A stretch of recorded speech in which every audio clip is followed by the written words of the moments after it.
गेलाय फोन मीच काढण्यात येणार विद्याच्या रोजच्या कटकटीने वैतागून तिच्या शब्दावर विश्वास ठेवला आणि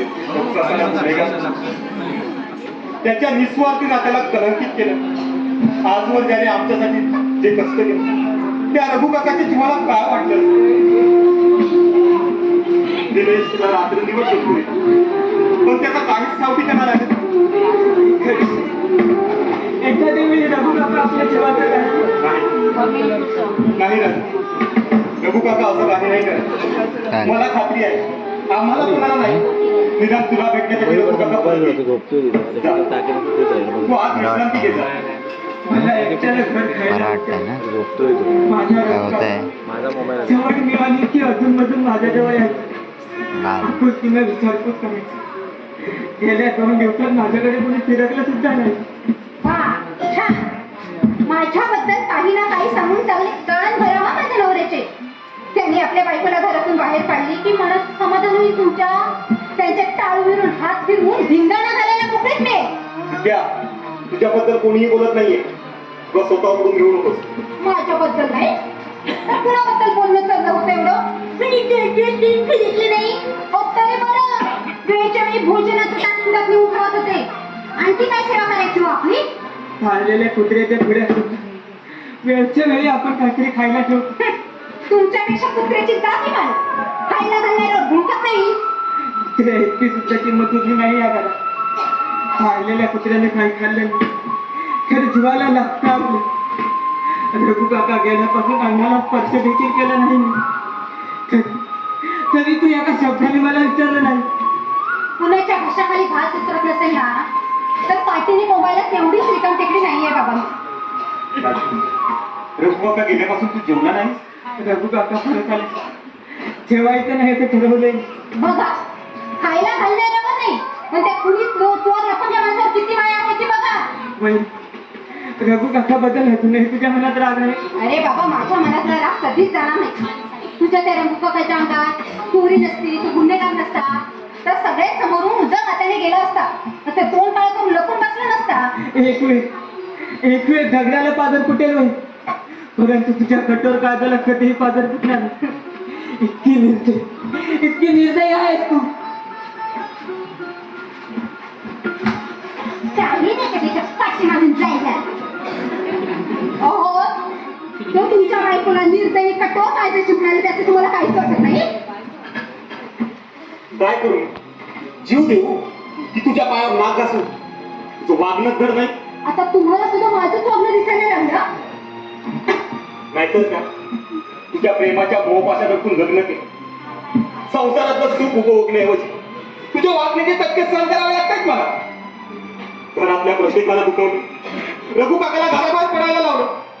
कमाल झाली नाही तुमची. तुमचा रघु काका तोंड काळा करून गेला त्याला काय मी जबाबदार आहे. हो तूच. म्हणजे मी तुम्हाला काही वेळ केलं. हो पुढे ऐकलं तर खरंच वाटेल त्याला. खरं नाही तर काय कुठं आहे. आता सगळ्या दोषाचा खापरला तुम्ही माझ्याच माथ्यावर मारा.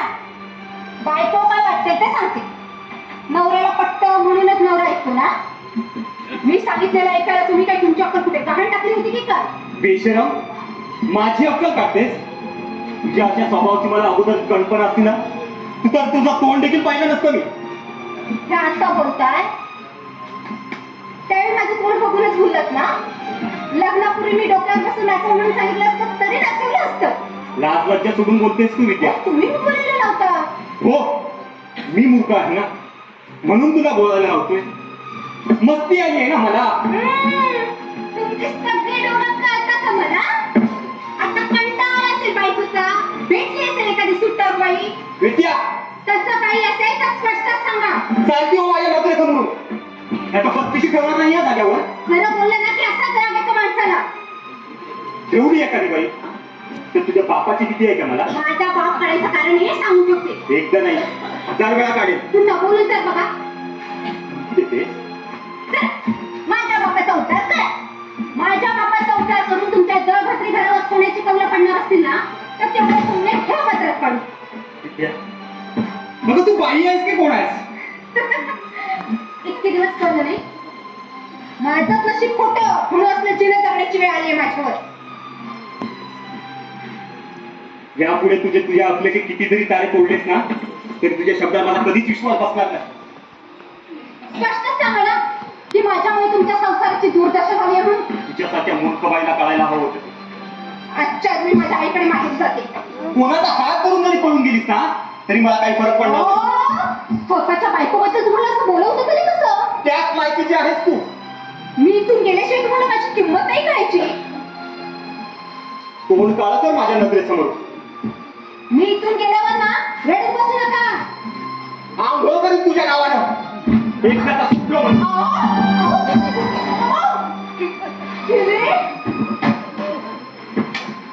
आता काय करायचं? माझ्या नवऱ्याचे सगळ्याला कंटाळलंय माझा. मला सांगते आता काही दिवस आईकडे जाऊन राहते. त्याशिवाय ही लोकं माझ्या पाठला यायची नाही.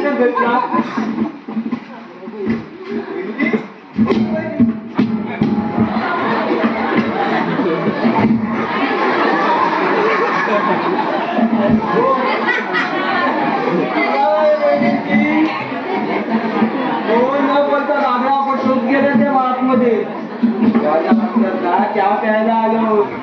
चहा प्यायला नाही तर पेढ द्यायला आलो. पेढ द्यायला. बघा तुम्ही घ्या.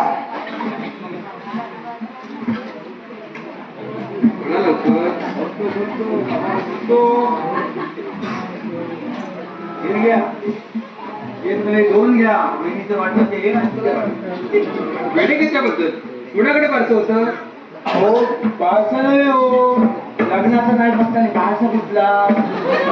12 पेढे 12 काय डोकं ठिकाणं आहे ना तुझं? 12 पण पेढे वाटतात? अरे बाबा माझ्या सगळ्या मित्रमंडळीला वाटून आतापर्यंत झालेल्या प्रेमभंगाचं 12वं साजरं करतोय मी. आता ठरवलंय पहिलं लग्न मग प्रेम मग पारसा आणि मग असे पेढे. लग्नाचं कुठेतरी जमलेलं दिसतंय.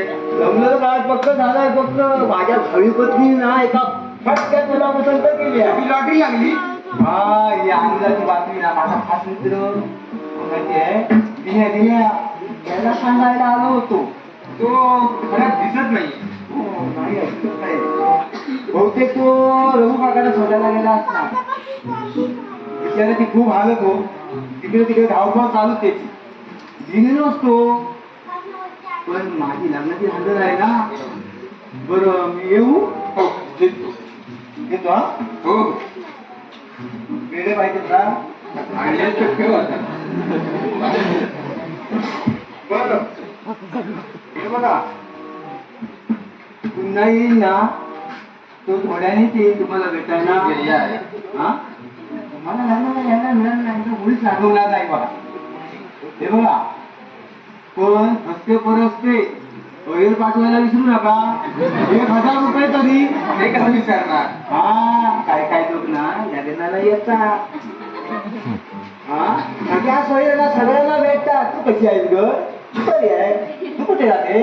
कुठे राहते? डोंबिवलीला राहते. ती सांगणार श्री भाडूला राहते. त्याला सांगा तू कुठे राहतो?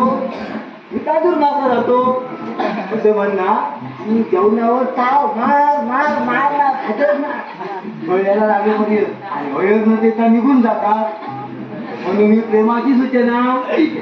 हा बरं आता मी निघू? हो चला एक वेळा घेऊन जातो. तुम्हाला बाकी काय आहे? हे बघा भरपूर आहे. हे बघा आहेत ना. हा जाताना ती पिशवी घेऊन जा. तुमच्यासाठी बॉक्स घेऊन आतमध्ये जा. तसे हातात नाही घेऊन जाऊ. हे घ्या. चला निघतो मी. हा येईल पुन्हा येईल आमंत्रण घेऊन. जमलं तर हा येतो. आता येणार वहिनी टाकत असणार त्यांच्याकडे. चहा नाही दिली येतो. हो हो येतो.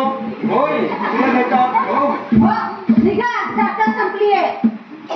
विद्या मला एकेरी नावाने हाक मारला इतपत मजा गेली तुझी.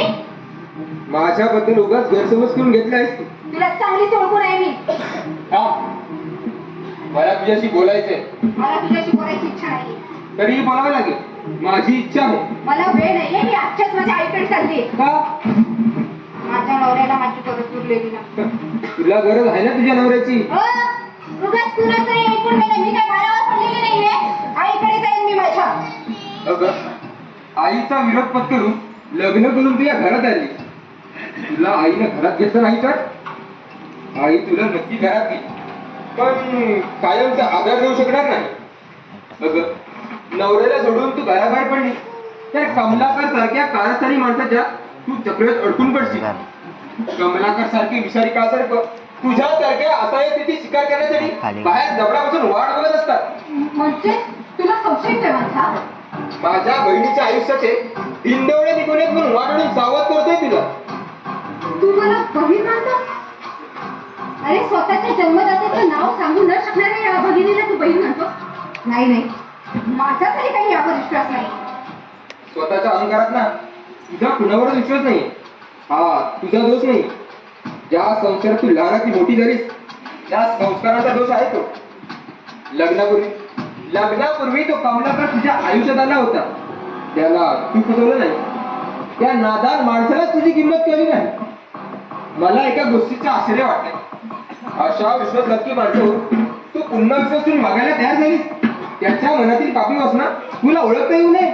अरे, तो आता निष्पाप आणि निस्वार्थी मनानं मला इथे भेटायला येतो असं तुला वाटतंय. तो कमलाकर तुझ्या सुखासाठी काहीतरी करण्याचा आभास निर्माण करून तुला आपल्या भोवताळ्यात अडकवण्याचा प्रयत्न करतोय तो. पण मला त्याच्या वागण्यात काहीच वेळ दिसत नाही. आज ना उद्या कमलाकरचं वागणं कसं आहे हे तुला कळेल. जा रघुबाबाला बोलावला म्हणून सांग. तोंड काळा करून गेलाय तुमचा रघु काका. काय? रघुमामा इथून निघून गेला? रघु काका रघु मामा झाला? सगळ्यांना भोट मामा बनवलंय खेळण्यानं. बस विद्या, या पुढे काही बोलू नकोस माझ्या रघुमाबद्दल. गेली 25 वर्ष बेपत्ता असलेला माझा सख्खा मामा आहे तो. म्हणूनच मी त्याला सोन्याच्या धडपडीनं इथपर्यंत आलो. अंथरुणावर पडून असलेल्या माझ्या आईची शेवटची इच्छा आहे बाबाला भेटायची. आल्या आल्या जर मी काही त्याला विचारलं असतं तर तो काहीच कबूल न करता इथून निघून गेला असता. म्हणूनच मी त्याला वेगळ्या तऱ्हेने बोलता करण्याचा प्रयत्न करत होतो. 2 दिवसापूर्वी रघुमामाच्या पत्नीला म्हणजेच माझ्या मामीला भेटून आलो. रघुमामाची मुलगीही या जगात जिवंत असल्याची खात्री झाली. म्हणजे रघु काकाची बायको मुलगी जिवंत आहे? हो. आपण म्हणतो तसे रघु काका खुनी नाही? नाही.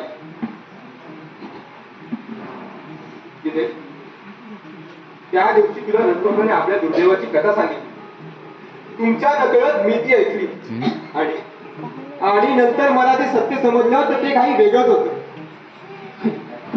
आणि सत्य काही असलं तरी आमचा रघु काका आता इथून गेला हे समजले मला.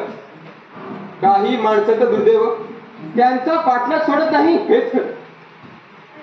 तिने रघु काकाची पत्नी मोलमजुरी करण्यासाठी घराबाहेर पडायची. लोक तिच्याविषयी नावच बुजबुजायचे. दोघा नवरा बायकोमध्ये भांडण होऊन एक दिवस रघुकाकाची पत्नी घरातून निघून गेली. हे जरी सत्य असलं तरी ती निष्कलंक होती रे. तिच्या जाण्यामागचं खरं कारण काही वेगळंच होतं. वेगळं कारण म्हणजे तुम्ही दोघांनी ऐका. ती ज्या कारखान्यात कामाला जायची तिथंच तिच्यावरचा दुर्दैवी प्रसंग ओढावला. कारखान्यातल्या एका भागीदारानं कामाचं निमित्त सांगून तिला उशिरापर्यंत थांबून घेतलं.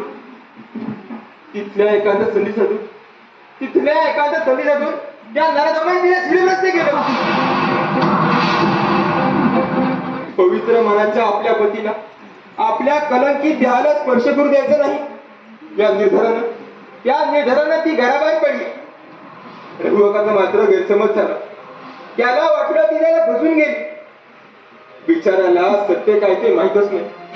आणि आता सत्य कळायला रघुकाका इथे नाही. माझ्या रघुकाकाचा संसार उद्ध्वस्त करणारा कोण होता तो नराधम? आता नाव ऐकून तरी काय उपयोग? या जगात हयात नाही तो. एका विवाहितेची अवरी लुटणारा तो नरपशू दुसरा तिसरा कोणी नसून कमलाकरचा बाप धर्म स्वामी होता. काय? कमलाकरचा बाप? हो, शेवटी किडे पडून सरी झडून झडून मेला तो. ज्या बाईची मी तुम्हाला कहाणी सांगितली ती स्त्री दुसरी तिसरी कोणी नसून तुझी आई आहे विद्या, तुझी आई. माझी आई? हो, तुझी आई आणि दुर्दैवी रघुबाबाची पत्नी.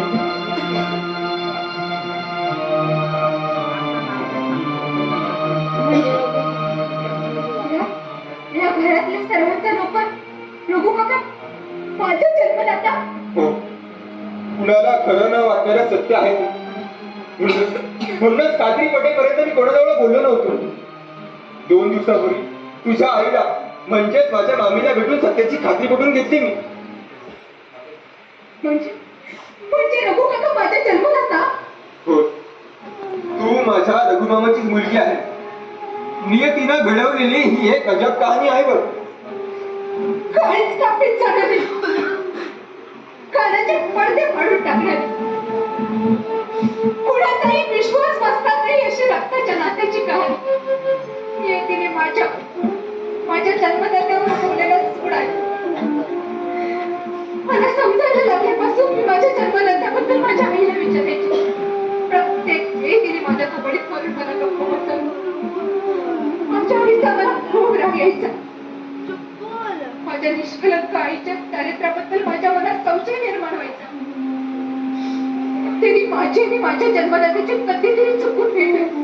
मी त्याला बाबा म्हणून आम्ही अशी खोटी आशा माझ्या मनात निर्माण व्हायची. तुझी आणि तुझ्या जन्मदात्याची भेट झाली होती, परंतु त्या विचित्र अवस्थेत नियतीने तुमची ओळख होऊ दिली नाही. होय, मीच माझ्या जन्मदात्याला चोरीचा आणि गंगाला बाहेर टाकलं, लाथेच्या टोकरीने उडवलं. या सगळ्या घडलेल्या प्रकाराला मी चंडाळीत कारणीभूत आहे.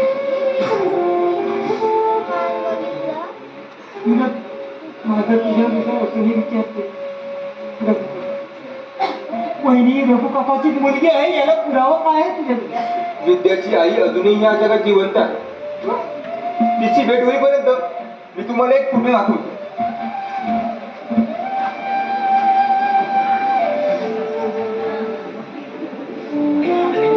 विद्याच्या पहिल्या वाढदिवशी काढलेला सर्वांचा एकत्रित फोटो आहे. माझ्या आईनं म्हणजेच रघुकाकाच्या बहिणीने जपून ठेवला होता तो.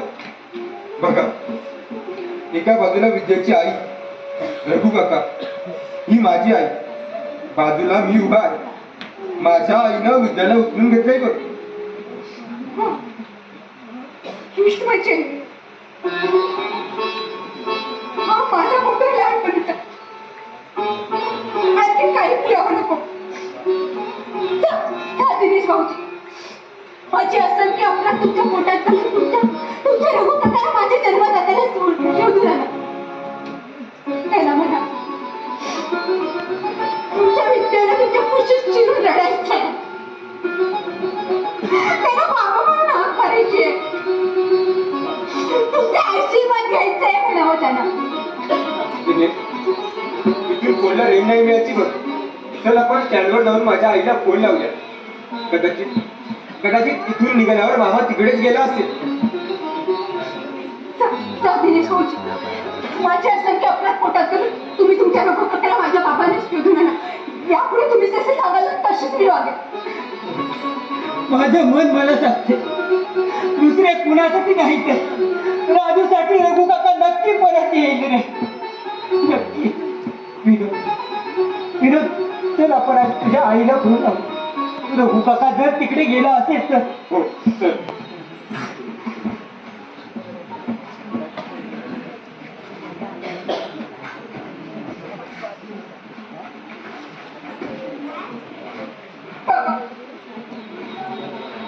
तुम्ही असाल तिथून परत या.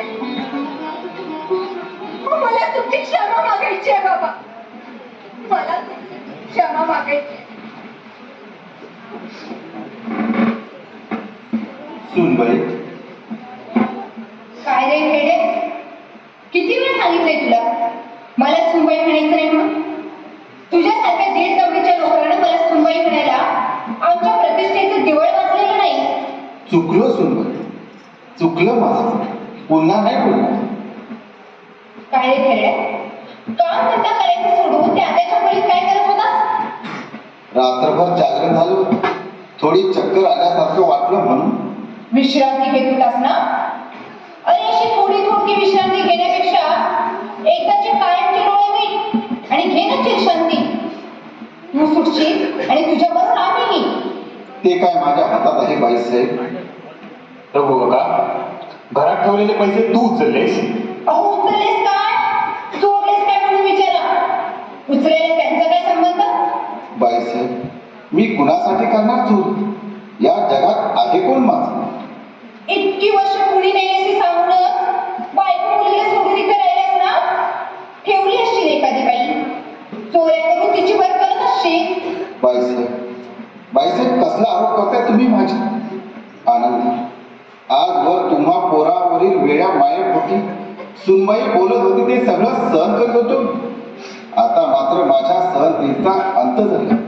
सहनशीलता संपली आहे माझी. नाही नाही नाही बाबा, नाही नाही. बाबा यापुढे सोडत नाही तुम्हाला.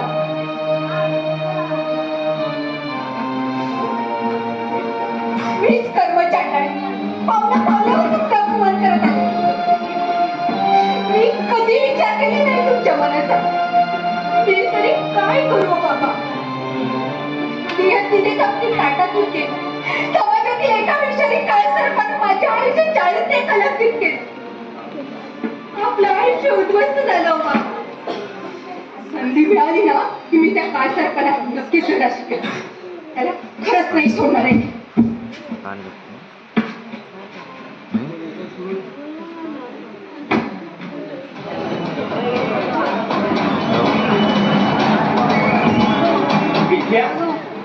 आज कधी आरामशीर बसले. बरोबर आहे. तुला तुझ्या दैवाने साथ दिली. रघु काकाच्या जाण्यानं तुझा मार्ग मोकळा झाला. आता राजूच्या ताटात विष घालून पिण्याचं नाव घे. हे एका दगडात 2 पक्षी मारले जाते. राजू सुखाने स्वर्गात जाईल आणि तुम्ही दिनेश तुरुंगात. मग काय अगं तुमचा राजा राणीचा संसार. शेवट पालन ठेवायला आता रघु काही नाही. पण तू आता माझ्याप्रमाणे वागण्याचं कबूल कर. तुला काही गोष्टी तुम्ही बसले ना. तुला काय म्हणायचं? माझ्या बोलण्याचा अर्थ न कळण्या इतकी दृष्टी नाही. दारिद्र्यात चिटपटपणे दारिद्र्यातून बाहेर काढण्यासाठी मी मनापासून प्रयत्न करत आहे. तुझ्या बोलण्याचा तू समजलीस तोच आहे. तुझ्या कपाळी सौभाग्याची टिकली आहे. हातात हिरवा चुडा आणि गळ्यात मंगळसूत्र. घटका 2 घटका टिकली बाजूला काढून ठेवली तर तिच्यासारख्या अखंड सौभाग्याचे कोण संशय घेणार आहे? नीच्या हलकटा कुठे फिरण्यात हे पा? हे बाबा शिकत तुझ्या मनात आणि स्वतःच्या बहिणीने हे धंदे शिकवतोच वाटतं. उगाच आकाम तांडव करून आपल्या अमृत पंचनामे करून घेऊ नकोस. अगं हा एक सरळ सौदा आहे. तुझ्या सुखासाठी काहीतरी करण्याचा आणि परत करण्यासाठी. शेवटी विषारी काय सर्पाची जात दाखवलीस. मला वाटलं होतं तुझ्यात बदल झाला पण नाही. अगं व्यापारी माणूस. अभ्यासशिवाय कुठलाही व्यवहार करायला गेलो तर जिव्हाळा निघेल माझं. बऱ्या बोलानच नाही. नाहीतर नाहीतर काय काहीच करू शकणार नाहीयेस. उगाच्याच पावित्र्याचा टेंबा मिळून चालू राहिलेल्या सुखाला लाताडतेस. यावेळी त्या आंधळ्याशिवाय घरात कुणी नाही याची खात्री करून घेतली. म्हणजे तू तू माझ्या पाठीवर होतास की काय? शिकार करायची असेल तर सावध नजरेच्या टप्प्यात येईपर्यंत पाळत ठेवावी लागते. तसाही तू या घरातील सगळ्यांचा विश्वास गमावून बसली आहे. आता आरडाओरडा करण्याचा प्रयत्न केला तर मीच बोंबाबोंब करून सांगेन की एकेकाळची माझी प्रियसी विद्या इथल्या दारिद्र्याला कंटाळून माझ्या बरोबर पळून यायला तयार झाली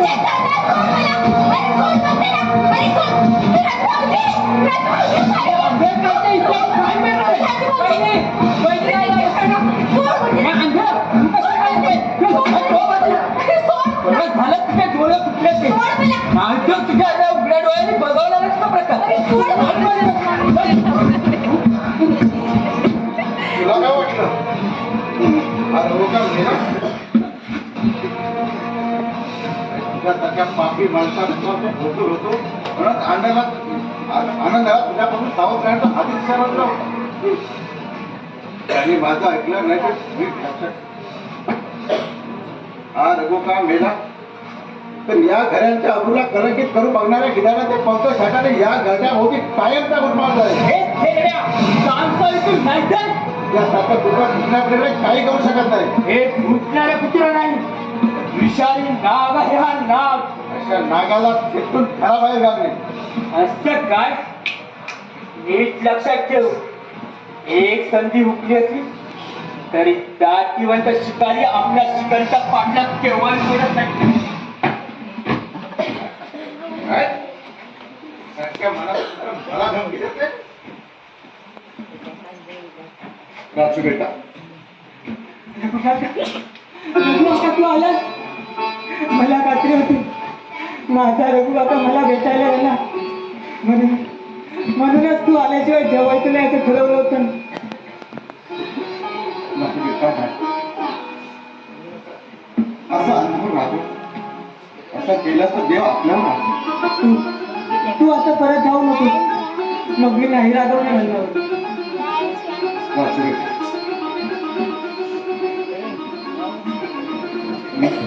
अरे मी घरी नसलो तरी तुझी वहिनी आहे का तुला ती आईच्या ठिकाणी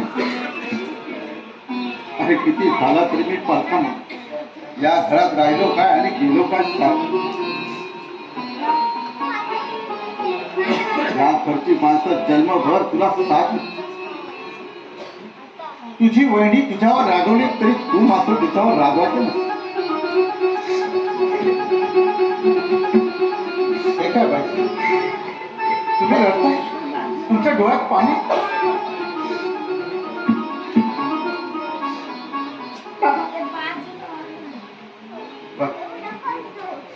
पैसा तुम्ही मला बाबा म्हणाला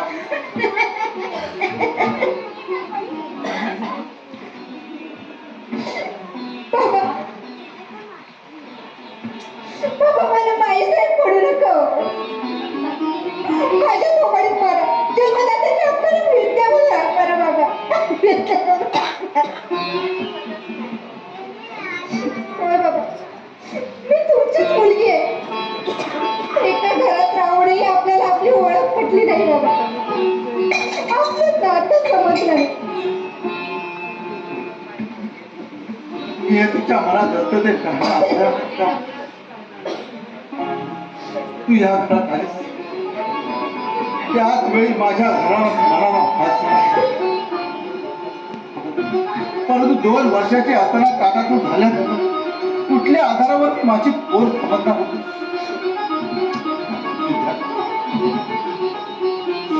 इथे आपल्या नात्याची तुला कोणी म्हणत आपल्या विनोद माझ्या हत्याचा मुलगा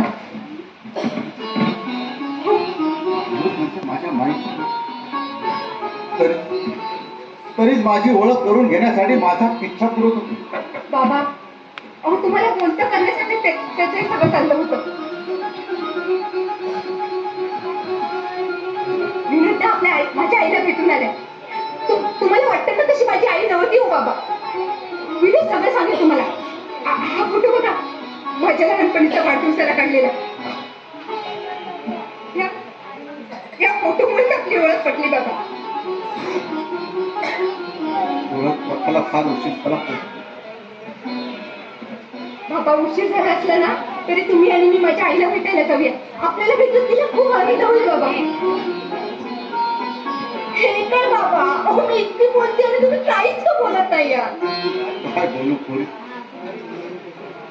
बोलायची भेट नाही ज्यावेळी मला बोलायचं होतं त्यावेळी मला कोणीच बोलायला दिलं नाही तुझी आई सुद्धा माझ्याशी न बोलताच निघून गेली. बाबा आता हे सगळं झालं गेलं विसरून जाऊया ना आपण. जे झालं ते चांगलंच झालं.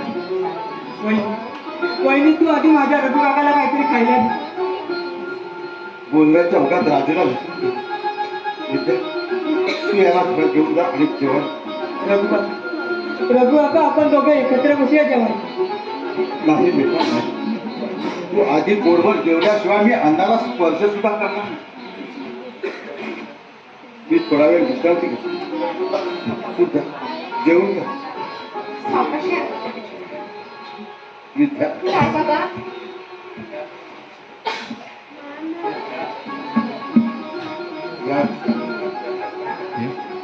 या घरच्या माणसांच्या पूर्ण हे सारं पूर्वजन्मीचे ऋणानुबंधूनच म्हणूनच माझ्यासारख्या कपडला बापा मी या घरात सून म्हणून आले.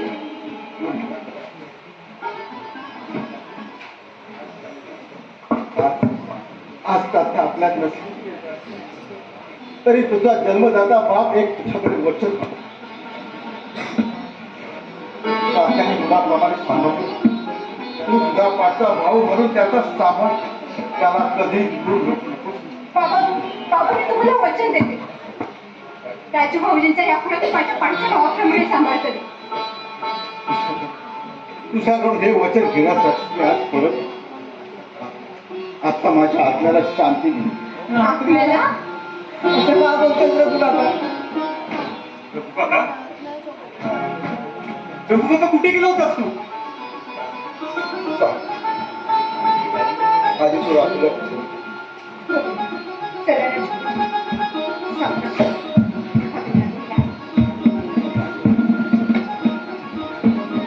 काय बोलावं तुला?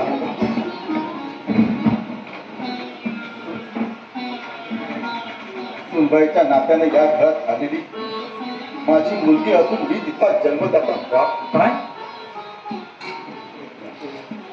या नात्याची ओळख करून देण्याची विरोध आपल्याला मदत.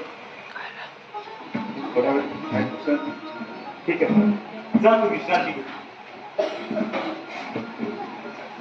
आमचा रघु काका विद्याचा जन्मदाता बाप नियतीने कशी घडवून आणली ही का? माया ममतेची रक्ताच्या नात्याची. विनोद, तुम्ही आलात बरं झालं. विनोद विनोद तुमच्या मयात समजलं विद्याचं आणि रघु काकाचं नातं आम्हाला. नातं समजलं, परंतु आता त्याच्या काय उपयोग?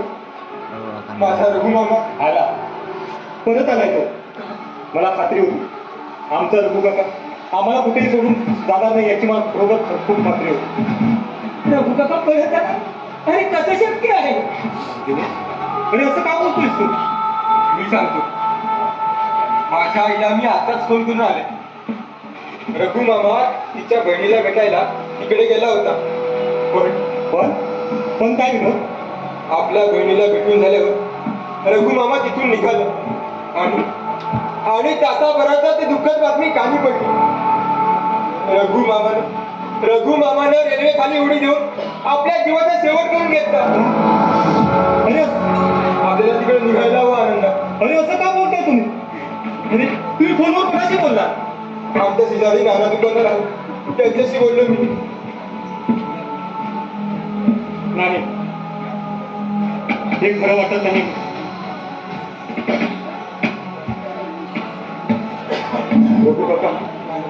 रघु काका इथे आला असून आत विश्रांती घेतोय. थांबा, मीच त्याला बाहेर बोलवतो म्हणजे तुमची दोघांची खात्री होईल. हो मी बोलते. विद्या, तुझा आज रघु काकाला म्हणावं थोडा वेळ बाहेर ये. आता तुम्हीच बोला रघु काका.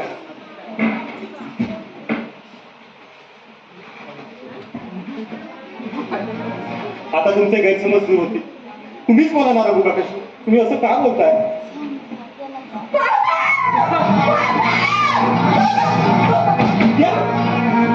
तुझे काय झालं? कशी ओरडते? काय? रघु काका काय केले?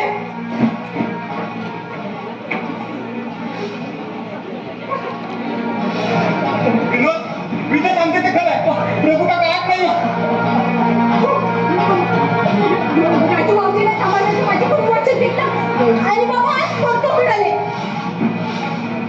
सत्य कुणालाच कळता येत नाही. विद्या, तू म्हणते ते खरंच असणार. राजूवर त्याचा जीव होता. त्याला सांभाळण्याचं तुझ्याकडून वचन घेण्यासाठी तुमचा रघु होता नव्हे, तर त्याचा आत्मा आला होता इथं. काय? त्याचं रूप कोणालाच ओळखता आलं नाही. आता यापुढे तुमचा रघु होता माझा मामा आपल्याला भेटणं शक्य नाही. आपल्याला तिकडे निघायला हवं.